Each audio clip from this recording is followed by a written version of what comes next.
Hi friends, Telangana TET and DSC కోసం తయారు చేయబడుతున్న ఈ సోషల్ మెటీరియల్ కేవలం 50 రూపీస్కే అవైలబుల్ ఉంది. Telangana TET and DSC HDT school అసిస్టెంట్కి యూజ్ అవుతుంది friends. Social 8th class lesson 12 Hyderabad రాష్ట్రంలో స్వాతంత్రోద్యమం. రెసిడెంట్ సంస్థానాలు లేదా రాజ్యాలపై నిఘా ఉంచడానికి బ్రిటిష్ ప్రభుత్వం ఏర్పాటు చేసిన పదవి. హైదరాబాద్ రాష్ట్రంలో మాట్లాడే భాషలు మరాఠీ, కన్నడం, తెలుగు మరియు డెక్కనీ ఉర్దూ.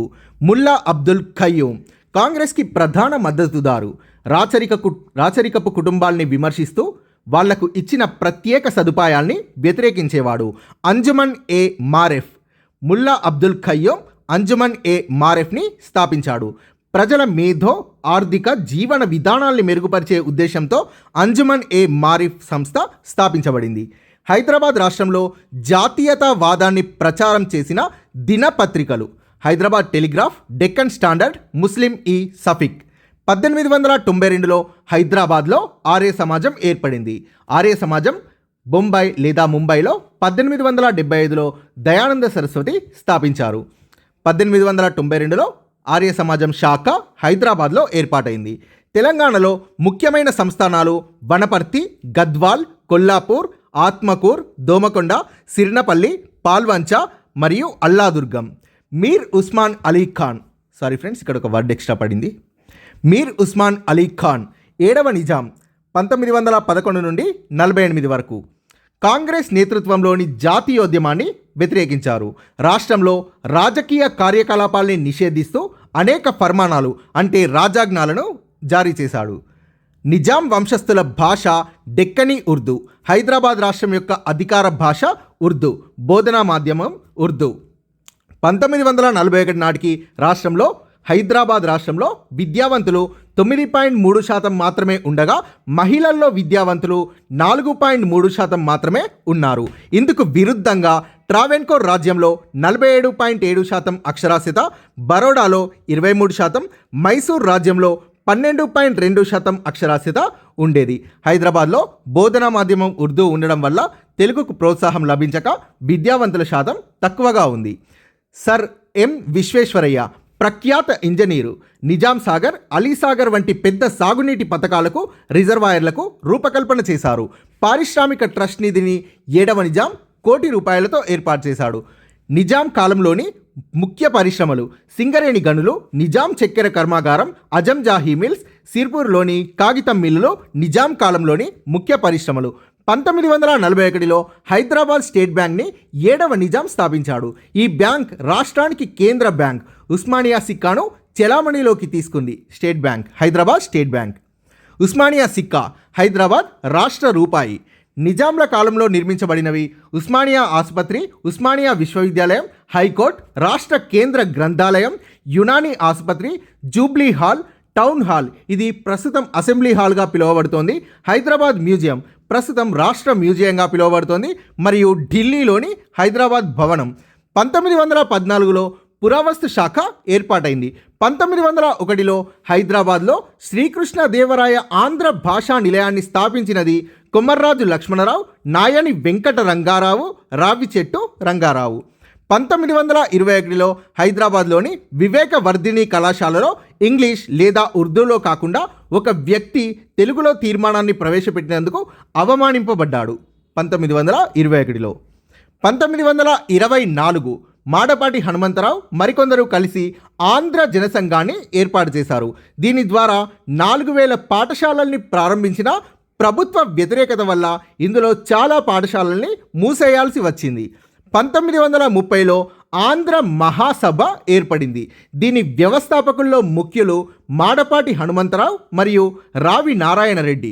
1938లో హైదరాబాద్ రాష్ట్ర కాంగ్రెస్ ఏర్పాటు అయింది. దీని ముఖ్య నాయకుల్లో ఒకరు స్వామి రామానంద తీర్థ. 1929 నుండి పటేల్, పట్వారీలు, దేశ్ముఖ్లు, రెవెన్యూ, పోలీస్ అధికారుల దోపిడీలకు వ్యతిరేకంగా పోరాడడానికి నల్గొండ, పిల్లలమర్రి, కరీంనగర్ వంటి ప్రాంతాల్లో రైతు సంఘాలు ఏర్పడ్డాయి. గోల్కొండ పత్రిక సంపాదకుడు సురవరం ప్రతాపరెడ్డి. మిస్కిన్ అలీ విసునూరి రామచంద్రారెడ్డి అనుచరుడు. ఇతడు కాల్పులు జరపడం వల్ల దొడ్డి కొమురయ్య మరణించాడు. 1946 జూలై 4 దొడ్డి కొమరయ్య మరణం. ఈ ఘటనతో సాయుధ పోరాటం మొదలైంది. నల్లా నరసింహులు బెట్టి నుండి విముక్తం అయిన వాళ్లతో దళాల్ని ఏర్పాటు చేశాడు. నల్గొండ, వరంగల్ జిల్లాలు ఇక్కడ నిజాం పాలన అంతమై ఆ స్థానంలో సంఘం పాలన నెలకొంది. ఇత్తెహాదుల్ ముస్లిమీన్ నిజాం పాలనను హైదరాబాద్ రాష్ట్రంలో ముస్లింల ఆధిపత్యాన్ని కాపాడటానికి మతతత్వ ముస్లింలు ఏర్పాటు చేసిన సంస్థ ఇత్తెహాదుల్ ముస్లిమీన్. బత్తిని మొగిలయ్య వరంగల్ కోటలో జాతీయ పతాకాన్ని ఎగురవేశాడు. రజాకార్ల గుంపు ఇతన్ని పాశవికంగా చంపేసింది, పలుమార్లు దాడి చేసింది. బైరాన్పల్లి గ్రామం సిద్దిపేట జిల్లాలో ఉంది. రజాకార్లు ఇక్కడ విజృంభించి అనేక మందిని కాల్చి చంపారు. 1947 ఆగస్టు 27న ఈ ఘోర బైరాన్పల్లి సంఘటన జరిగింది. ఇది చాలా దారుణమైన సంఘటన. తెలంగాణ సాయుధ పోరాటం 1946 నుండి 51 వరకు జరిగింది. 4000 మంది గ్రామీణ ప్రజలు అమరులయ్యారు. రావి నారాయణ రెడ్డి 1936లో రాజ్యాంగ సంస్కరణల్ని ప్రతిపాదించాడు. తెలంగాణ రైతాంగ పోరాటంలో ప్రముఖ పాత్రని పోషించినది రావి నారాయణ రెడ్డి. ముగ్దుం మొయినుద్దీన్ కామ్రేడ్స్ అసోసియేషన్లో సభ్యుడు. సిపిఐకి హైదరాబాద్లో కార్యదర్శి. దేవులపల్లి వెంకటేశ్వరరావు సూర్యాపేట జిల్లా చందుపట్ల గ్రామంలో 1917లో జన్మించాడు. సారీ ఫ్రెండ్స్, ఇది ప్రస్తుత నల్గొండ జిల్లా. సో నేను ఇది ఎడిట్ చేస్తాను. దేవులపల్లి వెంకటేశ్వరరావు ప్రస్తుత నల్గొండ జిల్లా చందుపట్ల గ్రామంలో 1917లో జన్మించాడు. వెట్టి మీద, ప్రజలపైన, దొరల అత్యాచారాల మీద అనేక పుస్తకాలు రాశాడు. ఆంధ్ర మహాసభలో మిలిటెంట్ పంతా చేపట్టి సాయుధ పోరాటానికి దోహదం చేసినది దేవులపల్లి వెంకటేశ్వరరావు. షేక్ బందకి అన్న అబ్బాస్ అలీ, విష్ణూర్ దేశ్ముఖ్ గూండాలు షేక్ బందకీని చంపారు. చాకలి ఐలమ్మ ఈమె భూమిని బలవంతంగా లాక్కోవడానికి విష్ణూర్ దేశ్ముఖ్ ప్రయత్నించగా సంఘం దీన్ని ప్రతిఘటించింది. ఆరుట్ల రామచంద్రారెడ్డి నిజాం ప్రభుత్వంను, దొరలను ప్రతిఘటించాడు. కడివెండి, పాలకుర్తిల్లో సంఘాల ఏర్పాటులో కీలక పాత్ర పోషించాడు. బద్దం ఎల్లారెడ్డి భీమ్రెడ్డి నరసింహారెడ్డి వామపక్ష భావాలచే ప్రభావితుడై కమ్యూనిస్టుగా మారాడు. బొమ్మగాని ధర్మభిక్షం పేద పిల్లల కోసం సూర్యాపేటలో హాస్టల్ని ప్రారంభించాడు. నల్గొండలో ప్రముఖ కమ్యూనిస్టు నాయకుడిగా ఎదిగాడు. 1948 సెప్టెంబర్ 17న హైదరాబాద్ భారతదేశంలో విలీనం అయింది ఆపరేషన్ పోలో ద్వారా. 1950 జనవరి 26న భారత రాజ్యాంగం అమల్లోకి వచ్చింది మరియు నిజాం పాలన అంతం అయింది. భారత రాజ్యాంగం అమల్లోకి రావడం వల్ల నిజాం పాలన అంతమైంది. రాజ్ ప్రముఖ్ రాష్ట్ర అధిపతి. హైదరాబాద్ రాజ్ ప్రముఖ్గా 1956 వరకు మీర్ ఉస్మాన్ అలీ ఖాన్ కొనసాగారు. 1952 హైదరాబాద్ రాష్ట్రంలో ఎన్నికలు జరిగాయి. హైదరాబాద్ రాష్ట్ర మొదటి ముఖ్యమంత్రి బూర్గుల రామకృష్ణారావు. నవంబర్ 1, 1956 పెద్ద మనుషుల ఒప్పందం ఆధారంగా ఆంధ్రప్రదేశ్ ఏర్పాటైంది. హైదరాబాద్ని పాలించే నిజాంలు బ్రిటిష్ వైస్రాయ్కి లోబడి ఉంటూ బ్రిటిష్ విధానాల్ని పాటించేవారు. ఇలాంటి రాజ్యాల్లో వైస్రాయ్ రెసిడెంట్లను నియమించేవారు. ఈ రాజ్యాలపై నిఘా ఉంచుతూ పరిపాలనలో రెసిడెంట్ అప్పుడప్పుడు జోక్యం చేసుకునేవాడు. హైదరాబాద్ రాష్ట్రంలోని వివిధ ప్రాంతాల్లో ప్రజలు మాట్లాడే భాషలు మరాఠీ, కన్నడం, తెలుగు మరియు డెక్కనీ ఉర్దూ. జాతీయవాద తొలి సంవత్సరాలు 1888 అక్టోబర్లో హైదరాబాద్లో ప్రముఖ వ్యక్తులతో కూడుకున్న ఒక చిన్న బృందం భారత జాతీయ కాంగ్రెస్ గురించి తెలియజేయడానికి ఒక సమావేశం నిర్వహిస్తూ దానికి సంబంధించి కరపత్రాలను పంచింది, ప్లకార్డులు ప్రదర్శించింది. అఘోరనాథ్ చటోపాధ్యాయ హైదరాబాద్లో జాతీయవాదాన్ని మేల్కొల్పడంతో చాలామంది విద్యావంతులు కాంగ్రెస్ పట్ల ఆకర్షితులయ్యారు. హైదరాబాద్కి చెందిన ముల్లా అబ్దుల్ ఖయ్యూమ్ కాంగ్రెస్కి ప్రధాన మద్దతుదారు అయ్యాడు. కాంగ్రెస్ సమావేశాలకు హాజరవుతూ వాటిలో చురుగ్గా పాల్గొనమని ముస్లింలను ప్రోత్సహించేవాడు. రాచరికపు కుటుంబాల్ని విమర్శిస్తూ నిజాం ప్రభుత్వం వాళ్లకు ఇచ్చిన ప్రత్యేక సదుపాయాల్ని వ్యతిరేకించేవాడు. ప్రజల మేధో ఆర్థిక జీవన విధానాల్ని మెరుగుపరిచే ఉద్దేశంతో ముల్లా అబ్దుల్ ఖయ్యూమ్ స్థాపించిన సంస్థ పేరు అంజుమన్ ఏ మారెఫ్. హైదరాబాద్ రాష్ట్రంలో జాతీయతావాదాన్ని ప్రచారం చేసిన దినపత్రికలు హైదరాబాద్ టెలిగ్రాఫ్, డెక్కన్ స్టాండర్డ్ మరియు ముస్లిం ఈ సఫిక్. చాదర్ఘాట్ మెథడిస్ట్ ఎపిస్కోపల్ చర్చికి చెందిన రెవరెండ్ గిల్డర్ వంటి క్రైస్తవ మత ప్రబోధకులు కాంగ్రెస్కి మద్దతిచ్చారు. ఆ విధంగా హైదరాబాద్లో కాంగ్రెస్ ఆదరణ పొందింది. ప్రజలకు చైతన్యం కలిగించడంలో కాంగ్రెస్ కూడా ప్రముఖ పాత్ర పోషించింది. 1892లో హైదరాబాద్లో ఏర్పడినది ఆర్య సమాజం. నిర్మాణాత్మక పనుల్లో కార్యకర్తలకు శిక్షణ ఇవ్వడానికి, ప్రజల అభిప్రాయ సమీకరణకు, సామాజిక మత సంబంధ చైతన్యానికి ఆర్య సమాజం దోహదం చేసింది. ఈ సంస్థ హైదరాబాద్లో జాతీయ ఉద్యమానికి అనేక మంది నాయకుల్ని అందించింది. ఈ కాలంలో జాతీయోద్యమం మతపరమైన ఉత్సాహం మరియు రాజకీయ కోరికలతో కలగలిసి ఉంటుంది. రాష్ట్రంలో ఫ్యూడల్ వ్యవస్థ. నిజాంలు మొదట్లో మొఘల్ చక్రవర్తుల కింద ప్రాంతీయ గవర్నర్లుగా ఉండేవారు.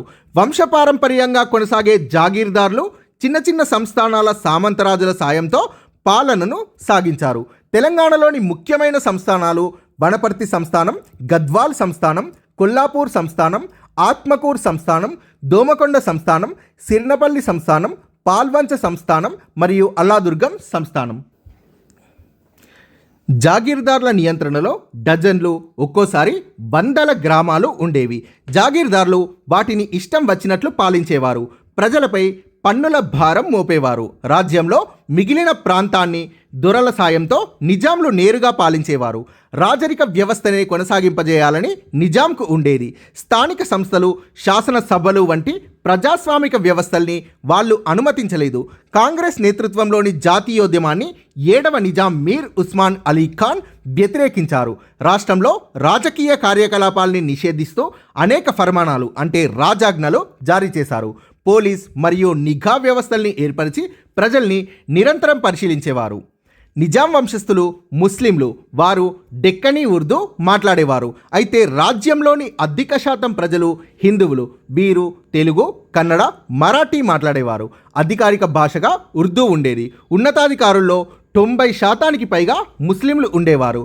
ప్రాథమిక స్థాయి నుండి విశ్వవిద్యాలయం వరకు బోధనా మాధ్యమంగా ఉర్దూ ఉండేది. సాంకేతిక పాఠ్య పుస్తకాలు సైతం ఉర్దూలోకి అనువాదమై అందుబాటులో ఉండేవి. చాలామంది జాగీర్దార్లు తమ ప్రాంతంలో పాఠశాలలు ఏర్పాటు చేయడాన్ని వ్యతిరేకించారు. నిజాం వ్యతిరేక భావనలకు ప్రైవేట్ పాఠశాలలు కేంద్రాలు అవుతాయన్న అనుమానం నిజాంకు ఉండేది. నిజాంలకు ఉండేది. నిజాం వ్యతిరేక భావనలకు ప్రైవేట్ పాఠశాలలు కేంద్రాలు అవుతాయన్న అనుమానం నిజాంలకు ఉండేది. తెలుగు మాధ్యమంగా ప్రైవేట్ పాఠశాలలు స్థాపించడాన్ని వాళ్ళు వ్యతిరేకించారు. ఆ విద్యార్థులకు ఉస్మానియా విశ్వవిద్యాలయంలో ప్రవేశం నిరాకరించారు.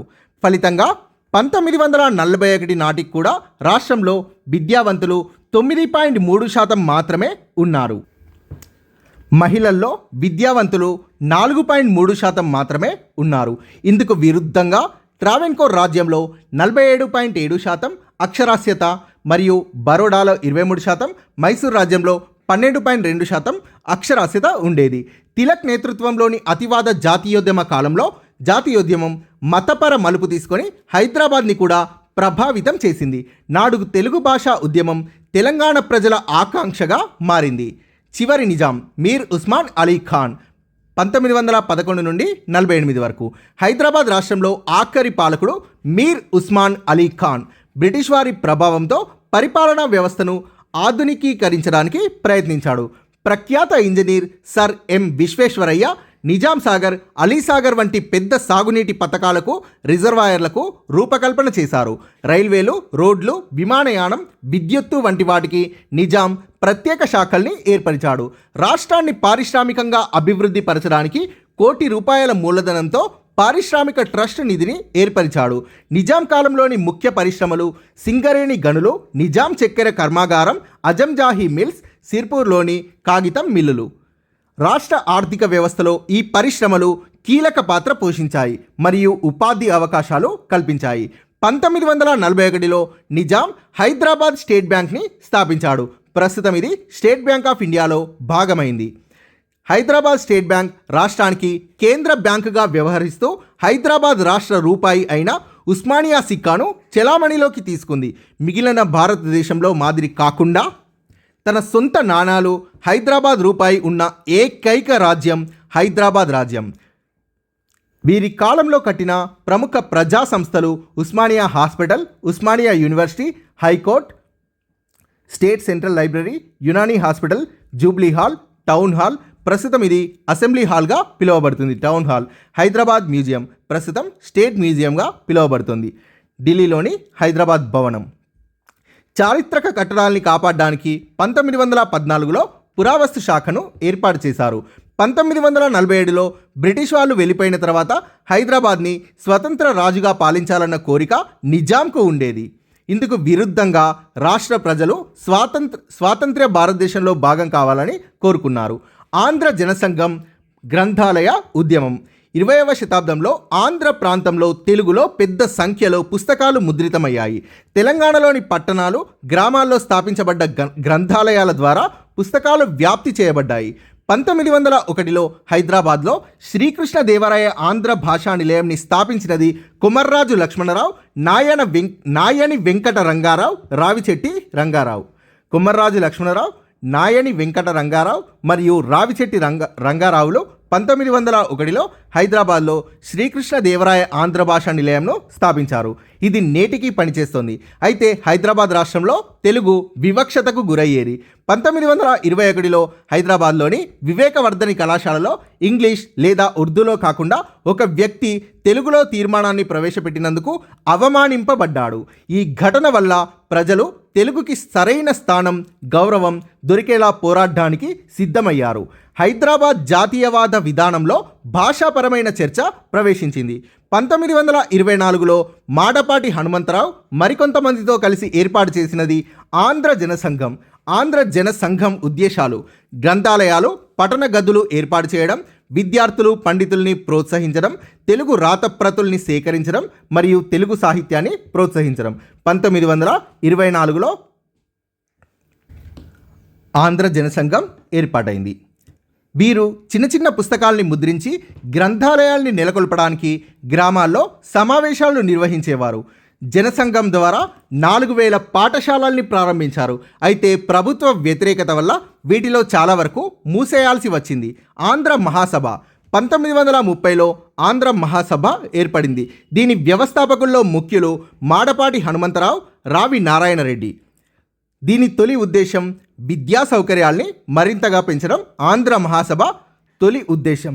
వీరు 1935లో జరిగిన వార్షిక సమావేశంలో ప్రభుత్వాన్ని కోరిన కోరికలు. 1935 వార్షిక సమావేశంలో నిర్బంధ ప్రాథమిక విద్యను అమలు చేయాలి, మాతృభాషలో విద్యాబోధన జరగాలి, జాగీర్ ప్రాంతాల్లో ప్రజల చట్టబద్ధ హక్కులకు రక్షణ కల్పించాలి, బాల్య వివాహాల్ని నిరోధించాలి, స్థానిక ప్రజా ప్రభుత్వాల్ని ఏర్పాటు చేయాలి, అంటరానితనాన్ని నిషేధించాలి. ఇవి 1935లో జరిగిన వార్షిక సమావేశంలో ప్రభుత్వాన్ని కోరిన కోరికలు. ఆంధ్ర మహాసభ కార్యకలాపాలు వేగంగా తెలంగాణ మొత్తం వ్యాపించాయి. మారుమూల గ్రామాల్లో సైతం గ్రంథాలయాలు, సాంస్కృతిక కేంద్రాలు ఏర్పాటయ్యాయి. ఈ కేంద్రాల్లో రాత్రి పాఠశాలలు, చర్చా కార్యక్రమాలు నిర్వహించేవారు. గోల్కొండ పత్రిక సంపాదకుడిగా సురవరం ప్రతాపరెడ్డి ప్రజల్లో జాతీయతా భావాల్ని రగిల్చాడు. హైదరాబాద్ రాష్ట్ర స్వాతంత్రానికి పోరాడిన వాళ్ళలో ఉన్న సాహితీ దిగ్గజాలు కాళోజీ నారాయణరావు, దాశరథి కృష్ణమాచార్య మరియు దాశరథి రంగాచార్య. 1940ల నాటికి చాలామంది కమ్యూనిస్టులు ఆంధ్ర మహాసభలో చేరారు. వెట్టిని అంతం చేయడం, భూ సంస్కరణలు, దొరల దోపిడీ వంటి ప్రజల సమస్యల్ని చేపట్టాలని వాళ్ళు పట్టుబట్టారు. అయితే ఆంధ్ర మహాసభలోని పాతతరం నాయకులు వీరిని వ్యతిరేకించారు. హైదరాబాద్ రాష్ట్ర కాంగ్రెస్ బ్రిటిష్ పాలనలో ఉన్న ప్రాంతాల్లోనే కాంగ్రెస్ పనిచేసేది. స్వదేశీ సంస్థానాల్లో కాంగ్రెస్ నేరుగా పనిచేసేది కాదు.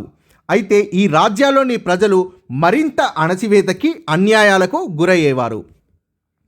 ఇలాంటి రాజ్యాల్లో జాతీయవాదులు రాష్ట్ర కాంగ్రెస్లను ఏర్పాటు చేసి వాటి ద్వారా ప్రజాస్వామిక హక్కులు, సంస్కరణలు, ప్రాతినిధ్య ప్రభుత్వం వంటి వాటి కోసం పోరాడసాగారు. 1938లో హైదరాబాద్ రాష్ట్ర కాంగ్రెస్ ఆవిర్భవించింది. నిజాం జాతీయ గీతం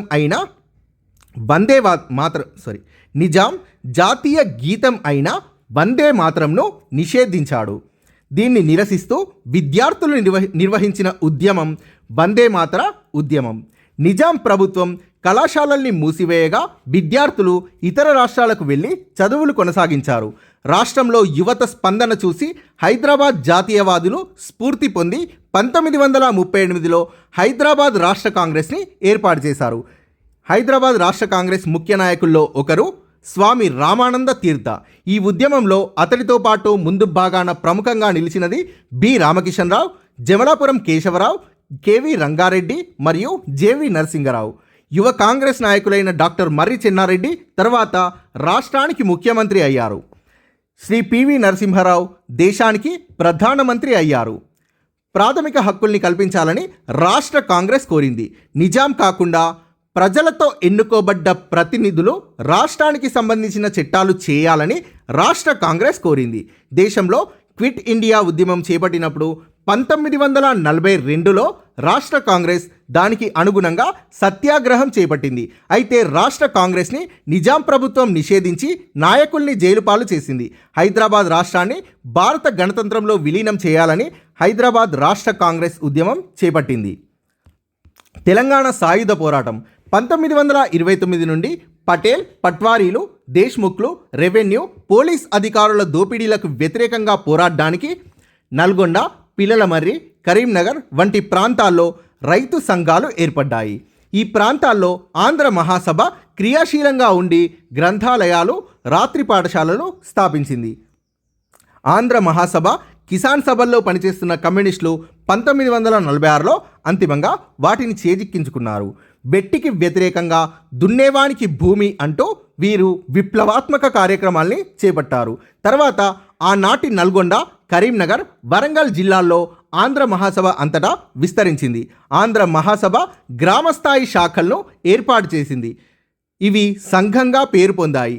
ఈ సంఘాలకు కమ్యూనిస్టు పార్టీ కూడా నాయకత్వం ఇచ్చింది అంటే నాయకత్వం వహించింది.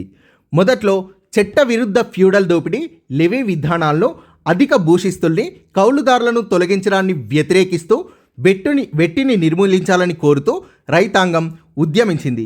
గ్రామీణ సమాజంలోని అన్ని వర్గాలను అంటే చిన్న కమతాలు ఉన్న రైతులు, భూస్వాములు, వృత్తి కులాలు ఇలాంటి అన్ని వర్గాల్ని నిజాంకు, దొరలకు వ్యతిరేకంగా సాగిన పోరాటంలో భాగస్వాములుగా చేయాలని వీరు ప్రయత్నించారు. లెవీ వసూళ్లను వ్యతిరేకిస్తూ విసునూరు రామచంద్రారెడ్డి ఆకృత్యాలపై ఆంధ్ర మహాసభ ప్రభుత్వానికి ఫిర్యాదు చేసింది. విసునూరు రామచంద్రారెడ్డి హింసను సృష్టించి విచారణ కొనసాగకుండా చేయాలని ప్రయత్నించాడు. దొడ్డి మల్లయ్య నాయకత్వంలో ఆంధ్ర మహాసభ కార్యకర్తలు గడి ముందుగా వెళ్తుండగా వారు దాడికి వచ్చారని అనుకున్న మిస్కీన్ అలీ గోడ రంధ్రంలోంచి కాల్పులు జరపగా తుపాకీ గుండు తగిలి దొడ్డి కొమురయ్య చనిపోయాడు.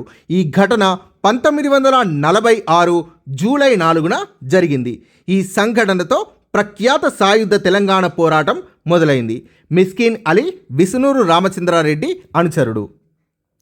దొడ్డి కొమురయ్య మరణం 1946 జూలై 4. ఈ సంఘటనతో ప్రఖ్యాత సాయుధ తెలంగాణ పోరాటం మొదలైంది. గ్రామం తర్వాత గ్రామంలో సంఘాలు ఏర్పడ్డాయి. దొడ్డి కొమురయ్యను కీర్తిస్తూ పాటలు పాడుతూ ప్రజలు ఊరేగింపుల్లో పాల్గొన్నారు. ఈ ఉద్యమాన్ని హింసతో అణిచివేయడానికి నిజాం, దేశ్ముఖ్లు ప్రయత్నించారు. దీంతో సంఘం సాయుధ దళాల్ని ఏర్పాటు చేసింది. వాళ్ళు దేశ్ముఖ్లను తరిమేసి గ్రామ పంచాయతీల ద్వారా పాలన చేశారు. గ్రామాల రక్షణకు గెరిల్లా దళాలు, ప్రజల సమస్యల పరిష్కారం కోసం గ్రామరాజ్య సంఘాలు ఏర్పాటు చేశారు. పోరాట సందేశాన్ని ప్రజల్లోకి తీసుకెళ్లడానికి బుర్రకథ దళాలు ఏర్పడ్డాయి. ఈ బృందాలు ఊరూరు తిరుగుతూ ప్రజల్లో చైతన్యాన్ని నింపాయి. నల్లా నరసింహులు వెట్టి నుండి విముక్తం అయిన వాళ్లతో దళాల్ని ఏర్పాటు చేసి ప్రజా ఉద్యమం బలోపేతం కావడానికి దోహదం చేశాడు. దళాల మార్గదర్శకత్వంలో సంఘాలు సమాంతర ప్రభుత్వాన్ని, ప్రజా న్యాయస్థానాల్ని నిర్వహించాయి. ఆ విధంగా ఆనాటి నల్గొండ, వరంగల్ జిల్లాల్లో నిజాం పాలన అంతమై ఆ స్థానంలో సంఘం పాలన నెలకొంది. సంఘం ఆధీనంలోకి వచ్చిన గ్రామాల్లో బెట్టిని నిర్మూలించారు. కౌలుదారుల తొలగింపుని నిలిపివేశారు. కౌళ్లను తగ్గించి వేశారు. కూలీల వేతనాల్ని పెంచారు. భూస్వాముల అదనపు భూమిని స్వాధీనం చేసుకొని భూమి లేని వాళ్లకు దాన్ని పంచిపెట్టారు. గ్రామ అధికారుల, వడ్డీ వ్యాపారస్తుల దస్తావేజుల్ని ప్రజలు తగలబెట్టారు. భూస్వాములు, వ్యాపారస్తులు నిల్వ చేసిన ధాన్యాల్ని స్వాధీనం చేసుకున్నారు. ఈ ఉద్యమం నిజాం వ్యతిరేక, ఫ్యూడలిజం వ్యతిరేక విస్తృత రూపాన్ని ఈ ఉద్యమం నిజాం వ్యతిరేక, ఫ్యూడలిజం వ్యతిరేక విస్తృత రూపాన్ని సంతరించుకొని హైదరాబాద్ని స్వతంత్ర భారతదేశంలో ఐక్యం చేయాలని కోరసాగింది. ఉద్యమ పరిధిని పెంచి అన్ని వర్గాల్ని అందులో కలుపుకోవడానికి తెలంగాణ ప్రాంతాన్ని తెలుగు మాట్లాడే ఇతర ప్రాంతాలతో కలిపి విశాలాంధ్రను ఏర్పాటు చేయాలని పోరాడసాగారు. నిజాం పాలనను, హైదరాబాద్ రాష్ట్రంలో ముస్లింల ఆధిపత్యాన్ని కాపాడడానికి మతతత్వ ముస్లింలు ఇత్తెహాదుల్ ముస్లిమీన్ అనే సంస్థని ఏర్పాటు చేశారు. రజాకార్ల పేరుతో స్వచ్ఛంద కార్యకర్తల దళాలని ఏర్పాటు చేశారు. రాష్ట్రంలో ప్రజాస్వామ్య రాజకీయ వ్యవస్థ ఏర్పాటు చేయడానికి కృషి చేస్తున్న ముస్లిం మేధావులపై వీళ్ళు మొదట దాడులు చేయడం మొదలుపెట్టారు. రజాకార్లు వాళ్ళు ఆయుధాలు సమకూర్చుకొని ప్రజాస్వామిక రాజకీయ పార్టీలపై దాడులు చేయసాగారు. మత కల్లోలాలను సృష్టించసాగారు. రైతు సంఘాలపై, కమ్యూనిస్టు దళాలపై దాడులకు దిగారు. దీంతో రజాకార్లకి దొరల, భూస్వాముల మద్దతు లభించింది. కమ్యూనిస్టుల నేతృత్వంలోని రైతాంగానికి దొరల మద్దతు ఉన్న రజాకార్లకి మధ్య తీవ్ర పోరాటాలు జరిగాయి. భారతదేశం స్వతంత్రం పొందిన తర్వాత హైదరాబాద్ను భారత యూనియన్లో విలీనం చేయడం కోసం ఉద్యమించిన రాజకీయ సంస్థలపై రజాకార్లు దాడులు చేయడం మొదలుపెట్టారు. వారు గ్రామాలపై క్రూరమైన దాడులు చేస్తూ ప్రజల్ని భయభ్రాంతులకు గురిచేశారు. దానివల్ల హైదరాబాద్ స్వతంత్రంగా ఉంటుందని భావించారు. వీరు అనేక గ్రామాలను తగులబెట్టి, స్త్రీలను చెరబట్టి సాధారణ ప్రజల్లో మానసిక ఆందోళనను, భయాన్ని కలిగించారు. వరంగల్ కోటలో జరిగిన ఒక సంఘటనలో జాతీయ పతాకాన్ని ఎగరవేస్తున్న బత్తిని మొగిలయ్యను రజాకార్ల గుంపు పాశవికంగా చంపేసింది. సిద్దిపేట జిల్లాలోని బైరాన్పల్లి గ్రామంలో మతోన్మాదులైన రజాకార్లు విజృంభించి అనేక మందిని కాల్చి చంపారు. ఇలాంటి సంఘటనలు జరిగినప్పటికీ నిజాం జోక్యం చేసుకోకుండా ప్రేక్షక పాత్ర వహించసాగాడు. 1948లో స్వతంత్ర భారతదేశం చర్య తీసుకొని హైదరాబాద్ని తనలో విలీనం చేసుకుంది. విలీనం తర్వాత కూడా భూ సంస్కరణలు అమలు చేయడానికి, దొరల నుండి రైతాంగ రక్షణకు తెలంగాణ సాయుధ పోరాటం కొనసాగింది. రైతు సంఘాల ఆధ్వర్యంలో 10 లక్షల ఎకరాల భూమిని నిజమైన హక్కుదారులకు పంపిణీ చేశారు. ఈ పోరాటంలో 4,000 మంది గ్రామీణ ప్రజలు తమ జీవితాలు కోల్పోయారు. చాలామంది అరెస్టు కాబడి జైలుకు పంపబడ్డారు. భారత సైనిక దళాలు ఈ ఉద్యమాన్ని అణిచివేయడంతో 1950 నాటికి ఇది ఆగిపోయింది. భారతదేశంలో విలీనం 1947లో భారతదేశం స్వాతంత్ర్యం పొందినప్పుడు చివరి నిజాం మీర్ ఉస్మాన్ అలీ ఖాన్ హైదరాబాద్ను స్వతంత్ర రాష్ట్రంగా ఉంచాలనుకున్నారు. రామానంద తీర్థ నాయకత్వంలోని హైదరాబాద్ రాష్ట్ర కాంగ్రెస్ 1947లో అనేక ఉద్యమాల్ని నిర్వహించింది. అప్పటి హోంమంత్రి అయిన సర్దార్ వల్లభభాయ్ పటేల్ హైదరాబాద్కి సాయుధ దళాల్ని పంపించాడు. చివరికి 1948 సెప్టెంబర్ 17న హైదరాబాద్ భారతదేశంలో భాగమైంది. ప్రజాస్వామిక పరిణామం పూర్తి అయ్యే వరకు పాలకుడిగా కొనసాగమని నిజాంని భారత ప్రభుత్వం కోరింది. జాగీర్దార్ దేశ్ముఖ్ల వతన్లను నిజాం రద్దు చేసి ఎన్నికలకు ప్రజాస్వామిక ప్రక్రియల్ని ప్రారంభించవలసి వచ్చింది. సో ఈ వతన్లు అనేది తెలుగు పదం కాదు. సో ఇంగ్లీష్లో కూడా వతన్స్ అని ఇచ్చారు.